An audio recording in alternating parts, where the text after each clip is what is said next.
The snickers and barely hidden laughter followed Captain James Miller through the space station's crowded marketplace. He kept his face neutral, pretending not to notice the pointing fingers and whispered comments from the various alien species around him. His ship, the Barnacle, hung visible through the station's massive viewing windows, looking exactly like what its name suggested: a giant, rough-surfaced rock covered in crusty protrusions. "Look at that primitive thing," a tall, blue-skinned merchant said loudly to his companion. "Can you believe the humans actually travel between stars in that?" Miller smiled to himself. Let them laugh. Let them point. The more they underestimated the Barnacle, the better. He made his way to a supply shop, where the owner, a squat creature with multiple arms, barely contained his amusement while processing Miller's order for basic supplies. "Your ship, it still uses chemical fuel tanks?" the owner asked, mandibles twitching with poorly disguised mirth. "Among other things," Miller replied calmly. "We humans have to make do with what we have."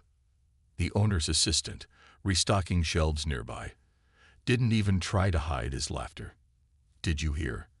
They still use rotating sections for artificial gravity, like children playing with toys." Miller collected his supplies and headed back to his ship. As he approached the docking bay, he caught sight of his reflection in a polished wall panel. His worn captain's uniform, deliberately chosen to look slightly outdated, completed the image of a human trying, and failing, to keep up with galactic standards. The Barnacle's airlock cycled open with a hiss that seemed unnecessarily loud compared to the nearly silent doors of other ships. Inside, his crew worked with practiced efficiency that would have surprised their alien critics. Lieutenant Tom Baker looked up from his console, his weathered face breaking into a grin. "Another successful supply run, Captain." "How many laughed this time?"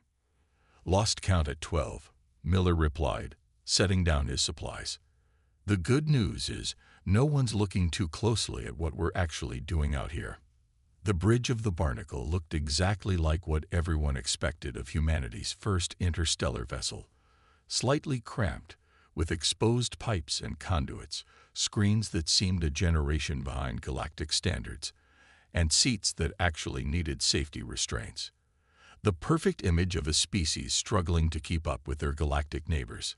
"Status report," Miller asked, settling into his captain's chair with an intentionally loud creak. "All systems nominal," Baker replied, tapping at his screen. "The outer shell is collecting data exactly as planned. We've mapped another 30 ships that passed within range today." "Good. And our special projects?" "Engineering reports the new improvements are integrating perfectly. Nobody who scans us will see anything but exactly what they expect: an outdated human vessel barely worth their attention." The Barnacle's true nature remained hidden beneath its rough exterior. Each barnacle-like growth housed sophisticated sensors, weapon systems, or defensive measures that no other species had yet developed. The rotating sections for gravity. They contained emergency backup systems that could keep the ship running even if main power failed. Those primitive chemical fuel tanks. Storage for experimental technologies that humanity wasn't ready to reveal to the galaxy at large. Miller pulled up the day's intelligence reports on his deliberately flickering screen. The tensions in this sector were growing. 3 major powers were building up their forces, and humanity's colonies sat right in the middle of their competing interests. But no one bothered to hide their movements from the Barnacle. After all, who would suspect the laughingstock of the galaxy of gathering critical military intelligence? "Captain," called out Communications Officer Lisa Reed, her voice carrying a note of concern. "We're picking up some interesting chatter from a passing merchant fleet. They're discussing a large military exercise planned for next month, significantly larger than anything previously announced." "Location?" Miller asked, straightening in his chair. "Just 2 systems away from New Eden Colony." Miller nodded thoughtfully. New Eden was humanity's largest off-world settlement, home to over 2 million people. Its location made it valuable to several alien powers, but its human defenders were considered too primitive to pose any real threat. "Record everything," he ordered, "and make sure our reaction seems appropriately nervous when the news officially breaks. We don't want anyone getting suspicious about how we got the information." The bridge crew worked in comfortable silence, each member playing their part in humanity's greatest deception. To the galaxy, they were the bumbling newcomers, barely able to keep their ship running. In reality, they were gathering intelligence that could mean the difference between peace and war. A warning light flashed on Baker's console. "Captain, we've got company.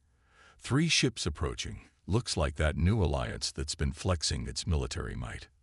"Perfect," Miller said. "Time to play our part. Everyone remember, we're the primitive humans who barely understand their own technology. Reed, make sure our communications have that slight delay they've come to expect from us." The alien vessels drew alongside the Barnacle, their sleek designs contrasting sharply with the human ship's rough appearance. Their hail came through with crystal clarity, while Reed carefully degraded the Barnacle's response to seem less sophisticated. "Human vessel." The alien commander's voice carried the usual note of condescension. "You are in potential military exercise space. We suggest you alter course to avoid accidents." Miller activated his command chair's microphone, making sure it produced the expected static. "Understood, sir. We'll just need a few minutes to calculate a new course with our navigation computer. You know how these old systems are." He could practically hear the alien commander's eye rolls in the pause that followed. "Very well. Try not to take too long. We wouldn't want your primitive vessel to get caught in something beyond its capabilities." As the alien ships moved away, Miller's crew maintained their act until they were well out of range. Then Reed spoke up again, this time with no artificially induced static in the ship's internal communications. They never scanned below the surface layer. As usual, they saw exactly what they expected to see. Miller allowed himself a small smile. The Barnacle's deception grew more valuable with each passing day. While other species raced to build bigger ships with more powerful weapons, humanity had taken a different approach. They had built a vessel that no one would take seriously, and in doing so, created the perfect spy ship. "Send today's data back to Earth Command," he ordered. "Encrypted in the usual way, buried in what looks like routine maintenance logs. No one ever reads those." As his crew carried out their orders, Miller watched the alien ships disappear into the distance. They had no idea that their every move, every communication, and every weapon signature had been carefully recorded and analyzed by the very vessel they dismissed as primitive. The Barnacle might look like an interstellar joke, but its mission was deadly serious. And someday, when the timing was right, those who had laughed would learn just how dangerous it was to underestimate humanity's first starship. For now, though, they would continue their act. The bumbling humans in their crude ship, barely managing to stay in space, gathering intelligence that no one thought they were capable of collecting. It wasn't a glamorous role, but it was exactly what Earth needed. Miller checked the time on his intentionally inaccurate-looking chronometer. "All right, let's move to our next observation point. And Baker, make sure our course corrections look appropriately clumsy. We wouldn't want anyone thinking we actually know what we're doing." The Barnacle's engines fired up with a deliberately uneven sound, and the ship moved away from the station, like a swimmer still learning to paddle. But beneath its rough exterior, countless sensors and systems worked with precision that would have shocked the galaxy if anyone had bothered to look closer at the ship they never took seriously. Captain Miller studied the data scrolling across his screen with growing concern. Over the past 3 weeks, the Barnacle had tracked an alarming buildup of warships in the sector. The alien alliance wasn't even trying to hide their movements anymore.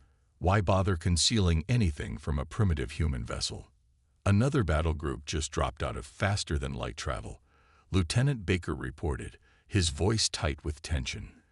"That makes 37 capital ships in this sector alone."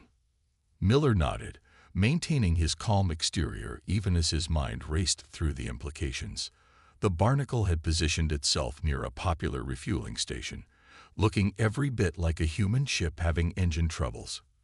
Again, Their apparent mechanical difficulties had given them the perfect excuse to observe the steady stream of warships passing through the area. "Sir," Lisa Reed called from her communications station, "I'm picking up some interesting conversations. They're not even bothering to encrypt them properly." She paused, adjusting her headset. "They're talking about something called Operation Cleanup. Sounds like they're planning to clean up the neighborhood." Miller's jaw tightened. The Alien Alliance had been referring to human colonies as local pollution in their diplomatic messages for months now. The meaning wasn't hard to decode. "Record everything," he ordered, "and make sure our transponder is still broadcasting that fake engine malfunction. The longer they think we're stuck here making repairs, the more we can learn." Through the bridge viewport, another massive warship sailed past the Barnacle. Its crew probably saw nothing but an amusingly primitive human vessel, its hull covered in what they assumed were crude patches and repairs. None of them realized that each of those supposed repair patches was actually a sophisticated sensor array recording their every move.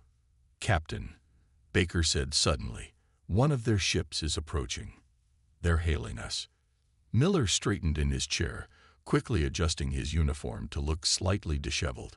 "Remember, everyone, we're just simple humans struggling with our outdated technology. Reed, add that interference pattern we used last time." The main screen flickered to life, showing the face of an alien commander. His expression carried the usual mix of amusement and condescension. "Human vessel," he said, "you appear to be having difficulties. Again."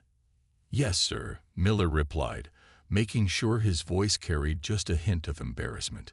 "We're having some trouble with our drive systems. Just can't seem to figure out what's wrong." He gestured vaguely at the exposed pipes running along the bridge ceiling, pipes that actually housed some of Earth's most advanced computing systems. The alien commander's multiple eyes blinked in sequence. "Perhaps it's time your species admitted you're not ready for deep space travel. This sector is becoming quite busy. It would be unfortunate if your primitive vessel got caught in the middle of something beyond your understanding." "Thank you for your concern, sir," Miller replied, adding just the right touch of wounded pride to his voice. "We'll try to be out of your way as soon as possible." After the transmission ended, the bridge crew maintained their act for several more minutes, just in case they were still being watched. Finally, Reed spoke up. "They're out of scanning range, Captain." But that sounded an awful lot like a warning. "More like a threat," Baker added. "They're not even trying to be subtle anymore." Miller pulled up the intelligence they'd gathered over the past month on his screen. The pattern was clear now. The Alien Alliance was positioning their forces around key human colonies, preparing for what they probably thought would be an easy conquest. "Send everything we have to Earth Command," he ordered. "Use the new compression algorithm. Make it look like we're transmitting maintenance logs. Add plenty of errors to make it seem authentic." The Barnacle's sophisticated communications array, hidden beneath layers of apparent rust and decay, began transmitting data that would have shocked their arrogant neighbors.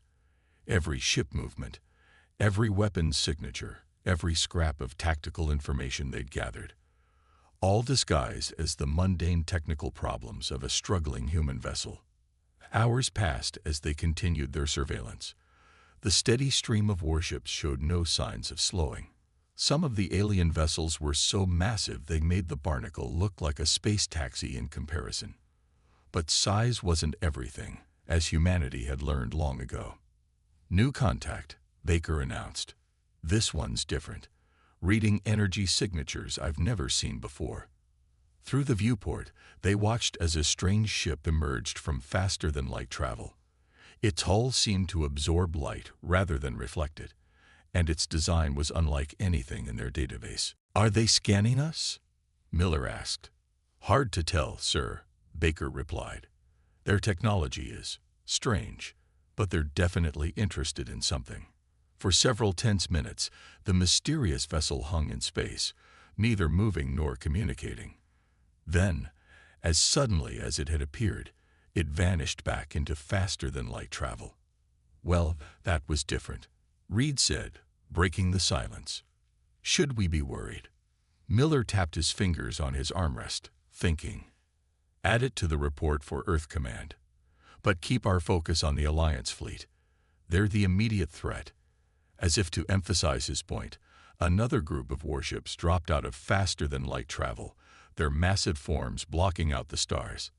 The Barnacle's sensors recorded everything while maintaining their facade of a ship barely able to keep its lights on. "Sir," Reed said suddenly, "I'm picking up some encoded transmissions. They're using a new encryption, but," she smiled, "they still don't think we're smart enough to crack it."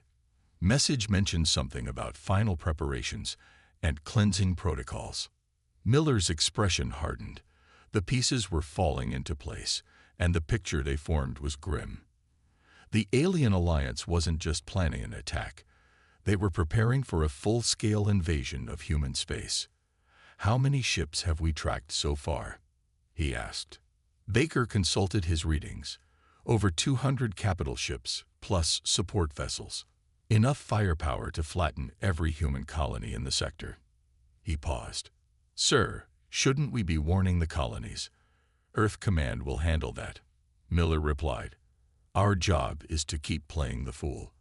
The more they underestimate us, the better chance we have of surviving what's coming." Through the viewport, they watched as yet another battle group moved into position. The alien ships were impressive, their hulls gleaming with advanced technology that they proudly displayed to the galaxy. In contrast, the Barnacle looked like it belonged in a scrapyard, its surface covered in what appeared to be random growths and patches. But appearances could be deceiving. Under that rough exterior, the Barnacle was recording, analyzing, and transmitting data that would prove crucial in the coming conflict. The Alien Alliance thought they were being clever, positioning their forces while the primitive humans remained oblivious. They had no idea that their every move was being watched by the very ship they dismissed as space junk. "Keep monitoring everything," Miller ordered. "Every ship, every transmission, every energy signature. The time for playing dumb won't last much longer, but while it does." He allowed himself a small smile. "Let's make sure we know exactly what we're up against." The Barnacle continued its vigil, looking to all the world like a helpless human vessel stranded among giants. But inside, its crew worked tirelessly, gathering the intelligence that might soon mean the difference between survival and extinction for their species. The storm was coming, and when it broke, the galaxy would learn that appearances could be very deceiving indeed. The attack began at dawn, Earth Standard Time. The Alien Alliance didn't bother with a formal declaration of war. They simply opened fire on the outer colonies. The Barnacle watched from its hiding spot behind a small moon as massive warships moved into position around New Eden Colony. Miller gathered his crew on the bridge. The time for pretending had ended. "They think this will be easy," he said, looking at each crew member in turn. "They expect us to run, to beg for mercy, or to fight with outdated weapons, and die quickly." He smiled grimly. "Let's show them how wrong they are." Through the viewport, they could see civilian ships fleeing the colony. The alien fleet paid little attention to them. After all, what harm could primitive human vessels do? The Barnacle remained motionless, its rough exterior blending with the moon's rocky surface. "All those months of playing dumb," Baker said, his fingers dancing across his control panel. "All those times we let them laugh at us. It ends today." The supposedly crude patches and barnacles covering the ship's hull began to shift slightly, preparing for their true purpose. "Sir," Reed called out, "message from Earth Command. All other human ships have evacuated the sector. We're authorized to proceed with Operation Trojan." Miller nodded. The name was fitting. Like the ancient horse, the Barnacle had been welcomed into enemy territory because no one suspected its true nature. Status of the enemy fleet: 342 capital ships in range, Baker reported, plus support vessels. They're moving into bombardment positions around New Eden. He paused. "They're powering up their weapons." "Not this time," Miller said quietly.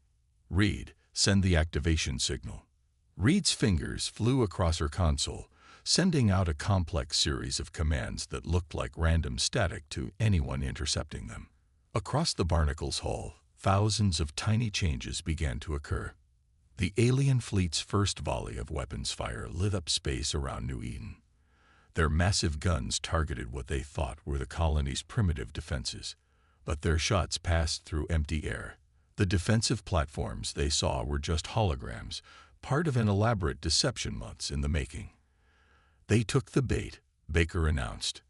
Their fleet is condensing, moving closer to maximize their firepower against the fake defenses. Miller watched as the enemy ships clustered together, their formation perfect for what was about to happen. Initialize the swarm. The barnacle's transformation began. What the aliens had mocked as crude barnacles and patches suddenly came alive. Each protrusion split open, revealing its true nature. Thousands of tiny drones, each no bigger than a human hand, poured out of the ship's hull. Swarm deployment at 30%, Baker reported, his voice tense with excitement. No sign they've detected us yet. On the main screen, they watched as their ship's true weapons emerge. Each drone carried a fraction of the firepower of a capital ship's guns, but there were thousands of them, and they had surprise on their side. Swarm deployment at 60%, Baker continued. The enemy fleet is still focused on the colony. Miller watched as the alien ships continued their useless bombardment of holographic targets. Their arrogance, their certainty of victory over the primitive humans, had blinded them to the truth. They never bothered to look closely at the laughingstock of the galaxy. Swarm deployment complete, Baker announced. 100,000 drones ready for action. Miller took a deep breath. This was the moment that would change everything. Execute attack pattern Alpha. Show them what humanity can really do. The swarm moved like a living thing, spreading out in three-dimensional patterns that no conventional fleet could match. By the time the alien ships detected the approaching drones, it was too late. The first wave struck the outer edges of the enemy fleet. Each tiny drone carried a payload that could bypass standard shields. Technology the aliens had never seen because humanity had kept it hidden, wrapped in a cloak of apparent incompetence. Multiple direct hits, Baker reported, his voice rising with excitement. Their shields aren't stopping our drones. 20 enemy ships disabled in the first wave. The alien fleet scrambled to respond, but their tactics were all wrong. They were used to fighting big ships, capital ships, not thousands of tiny targets that could slip through their defensive screens. Their massive weapons were useless against targets too small and too numerous to track. Enemy fleet is trying to regroup, Reed reported. They're sending out general distress calls. Listen to this. They're saying they're under attack by some kind of space insects. Miller allowed himself a grim smile. Send in the second wave. Target their command and control systems. The swarm shifted, forming new patterns. Drones that had expended their weapons returned to the barnacle, disappearing into its hull to rearm. Fresh waves emerged, diving into the chaos of battle. Sir, Reed called out. They're finally scanning us properly. They've realized what we are.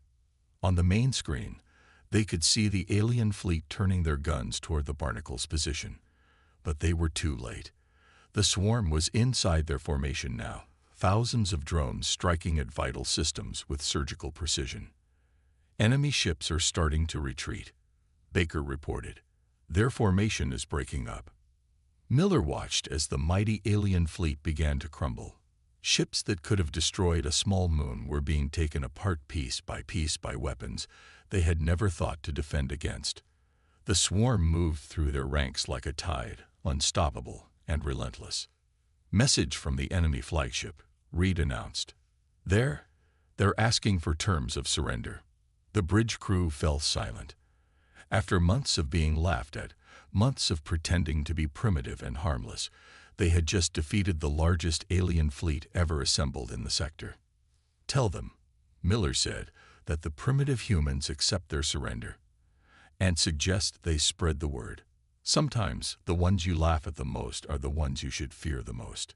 The swarm began to return to the barnacle, thousands of tiny drones disappearing back into what the aliens had thought were just ugly protrusions on the hull. As the enemy fleet limped away, Miller looked at his crew with pride. "Well done, everyone. Earth Command will be pleased.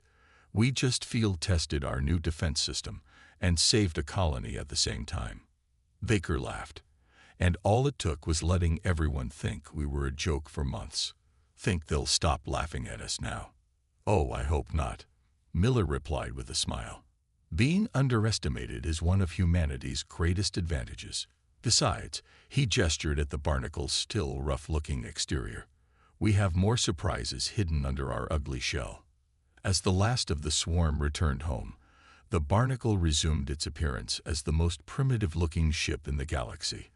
But now, as news of the battle spread, that appearance would carry a different meaning.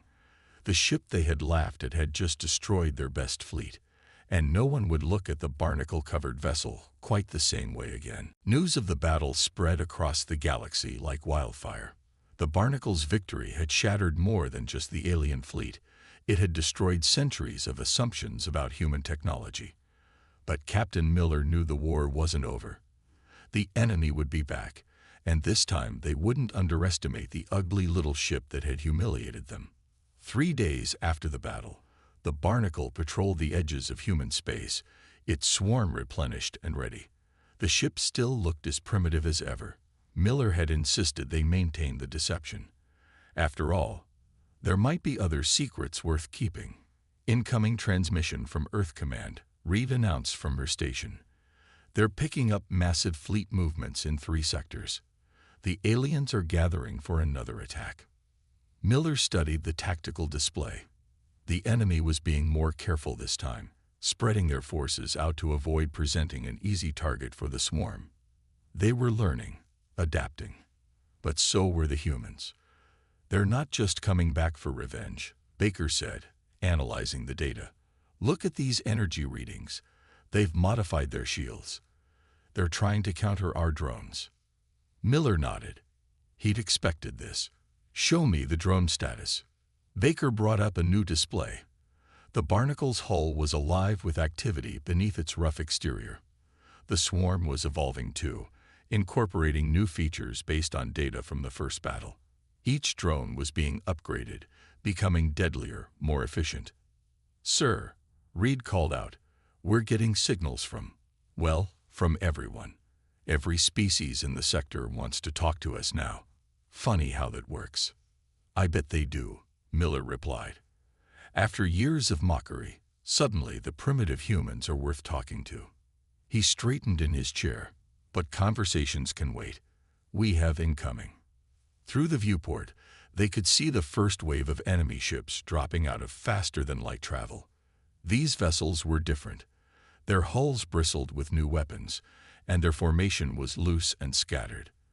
They had learned from their mistakes. Detecting new shield configurations, Baker reported. "They've developed some kind of energy web between their ships. They're trying to catch our drones." Miller smiled. "Good thing we didn't show them everything in the first battle." "Reed, signal Earth Command. Tell them we're engaging the enemy. Then activate Protocol Omega."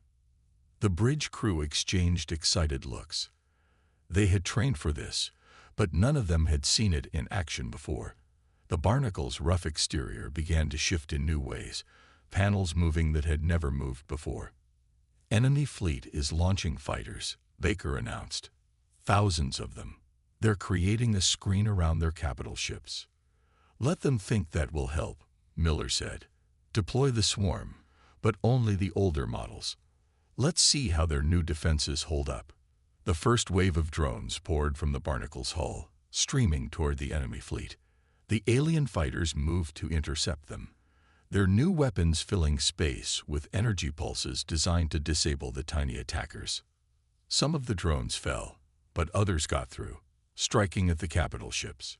This time, though, the enemy was ready. Their new shields flickered but held. "Their defenses are working," Baker reported. "The standard drones aren't getting through." "Of course not," Miller replied calmly. "That's exactly what we wanted them to think." Reed, signal all ships in the sector. Warn them to shut down their sensors for the next 30 seconds. Then activate the Medusa protocol. The barnacle's transformation began in earnest. The rough hull that had been the source of so much mockery suddenly became fluid, the barnacle-like growths elongating and splitting. What had looked like random patches of rust and decay revealed themselves as launch ports for something entirely new. Medusa swarm deploying, Baker announced, his voice filled with awe. The new drones were unlike anything the galaxy had seen. They moved like liquid metal, changing shape as they flew. The enemy fighters tried to engage them, but their targeting systems couldn't lock onto something that constantly shifted its form. Enemy shields are failing, Baker reported. The Medusa drones are. They're passing right through their energy webs. Miller watched as his ship's latest weapons went to work. The new drones didn't just attack, they infected.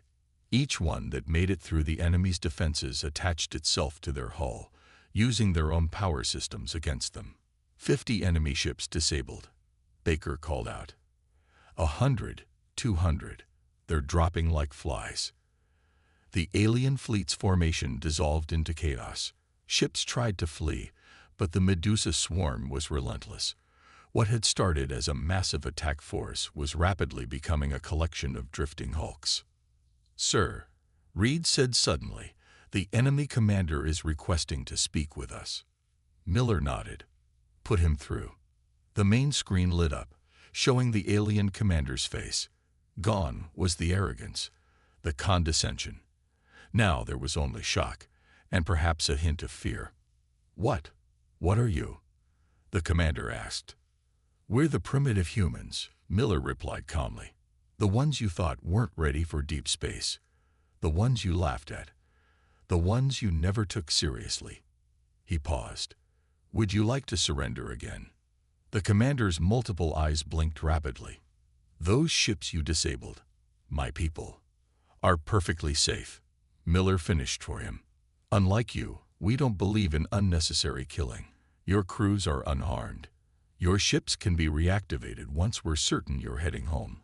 Consider it a lesson in humility." The Medusa swarm was returning to the barnacle now, the liquid metal drones flowing back into their hidden ports. The ship's hull resumed its deliberately ugly appearance, once again looking like something that belonged in a scrapyard. "Spread the word," Miller told the enemy commander. "Humanity may look primitive to you, but appearances can be deceiving. We've been in space longer than you think, learning, watching, preparing. You saw our first line of defense today. Pray you never have to see our second." After the enemy fleet had been allowed to limp away, Baker turned to his captain. "Sir, do we actually have a second line of defense?" Miller smiled mysteriously. "Maybe. Maybe not. But they'll drive themselves crazy trying to figure it out." He looked at his crew. "That's humanity's greatest weapon. Not our technology, but our ability to keep them guessing. They thought they knew everything about us, and that certainty was their weakness." The barnacle resumed its patrol, looking as harmless as ever, but word was spreading across the galaxy. The ship that had been a joke, the crew everyone had mocked, the humans who seemed so primitive, they had defeated two of the largest fleets ever assembled, using weapons no one had imagined possible. "Sir," Reed said, checking her communications panel, "we're getting messages from 15 different species. They all want to establish diplomatic relations with Earth. 5 of them are offering technology exchanges." "Tell them we'll consider their offers," Miller replied. "But first, let's make sure our friends got the message about leaving human space alone." The barnacle moved through space, its rough hull catching the light of distant stars. To most observers, it still looked like the same old primitive vessel, barely worth a second glance. But now that appearance carried a warning. Underestimate humanity at your own risk. 1 month after the second battle, the barnacle docked at Earth's primary space station.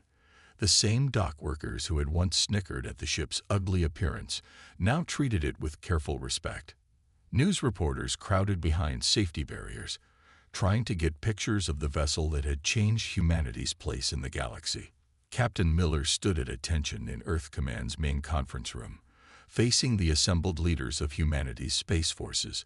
The wall screens showed representatives from colonies across human space, all eager to hear his report.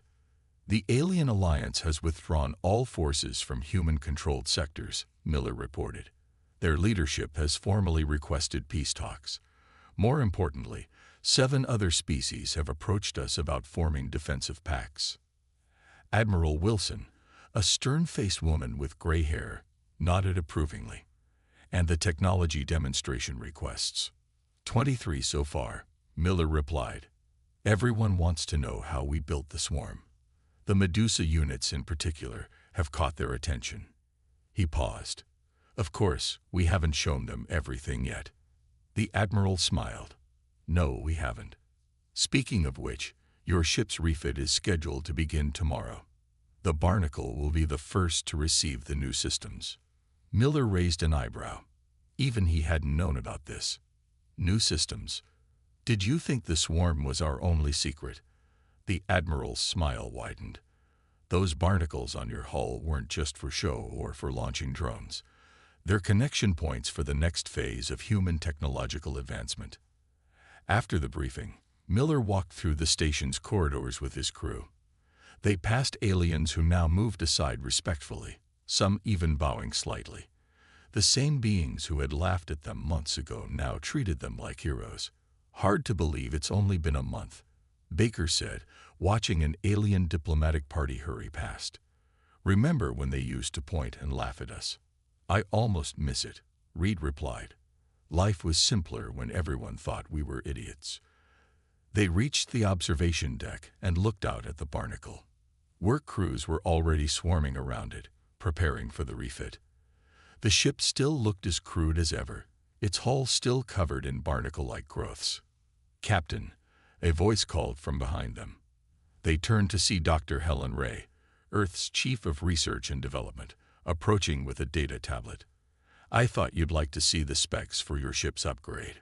Miller accepted the tablet and began reading. His eyes widened. This is incredible.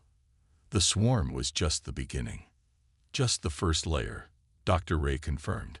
Those barnacles on your hull, they're quantum-locked attachment points. Once we install the new systems, your ship will be able to generate its own microfleet. Not just drones, but fully functional combat vessels that can fold out of what looks like simple hull plating. Baker whistled softly. No wonder we kept the ugly design. The whole ship is one big deception. More than that, Dr. Ray said. It's a template. We're refitting the entire fleet to match the Barnacle's capabilities. Soon, every human ship will look like a primitive rust bucket, and every one of them will be able to spawn an entire battle fleet from its hull. Through the viewport, they watched as engineers began the delicate work of upgrading the Barnacle. The ship that had started as a joke, that had been laughed at across the galaxy, was about to become even more dangerous. There's something else, Dr. Ray added, her voice dropping to a near whisper. We've detected unusual energy signatures from that mysterious ship you encountered before the first battle. The one that seemed to absorb light. It's been watching us, studying us. And it's not alone. Miller felt a chill run down his spine. Another potential enemy. Or maybe something else. The point is, humanity needs to be ready. The Barnacle proved our strategy works. Looking primitive, harmless, letting others underestimate us while we prepare our defenses. Now we're taking it to the next level. Later that evening, Miller stood alone on the observation deck, watching his ship. Engineers had removed some of the hull plating, revealing the incredibly advanced technology hidden beneath the crude exterior. Soon, those systems would be even more powerful. Quite a view, isn't it? A voice said beside him. Miller turned to see Admiral Wilson had joined him. Hard to believe that just a few months ago, that ship was the laughingstock of the galaxy. Now they're all trying to figure out what other secrets we're hiding, Miller replied. The funny thing is, they're still underestimating us. They think the swarm and the Medusa units are our biggest surprises. The Admiral nodded. Let them think that. Meanwhile, We'll keep developing, keep innovating. The basic design principle of the barnacle is being applied to everything we build now, looking primitive on the outside while housing incredible technology within. And the mysterious ships, the ones watching us, all part of a bigger game, the Admiral said. One we've been preparing for longer than most people know. The Alien Alliance's attack was just a test, a chance to field test our new technologies without revealing everything we can do. Miller looked back at his ship. The barnacle was never really about fighting, was it? It was about showing just enough of our capabilities to make potential enemies think twice, while keeping our real strength hidden. Exactly. And it worked perfectly. Now everyone in the galaxy is wondering what else these primitive humans might be hiding. The Admiral smiled. Keep them guessing, Captain. That's your new mission. The barnacle isn't just a ship anymore. It's a symbol, a reminder that appearances can be deceiving, and that sometimes the ones you laugh at the most are the ones you should fear the most. As night fell over the space station, the barnacle's hull gleamed dully in the starlight. Work crews continued their mysterious upgrades, adding new layers of deception to the already enigmatic vessel. The ship that had changed the galaxy's view of humanity was about to evolve again, becoming something even more remarkable. And somewhere out in the darkness between the stars, unknown ships watched and waited, studying the primitive-looking vessel that had destroyed an Armada. They too were learning an important lesson.